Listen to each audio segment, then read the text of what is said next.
Everyone, চলে এসেছি খাওয়ার ভিডিও নিয়ে। কেমন আছো সকলে? আশা করি ভালো আছো।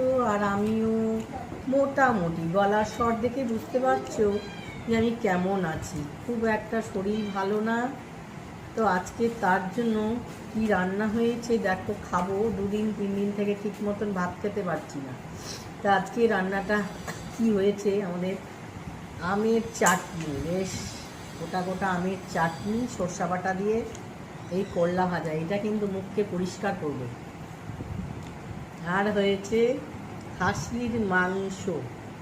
এই হলো আজকে আমাদের খাওয়া দাওয়া। ভাতটা তো অনেক দিয়েছো গো, এত ভাত খাবো না, একটু কমাও। থালা দাও, ওই থালাটা দিয়ে দিন একটু। অনেক ভাত।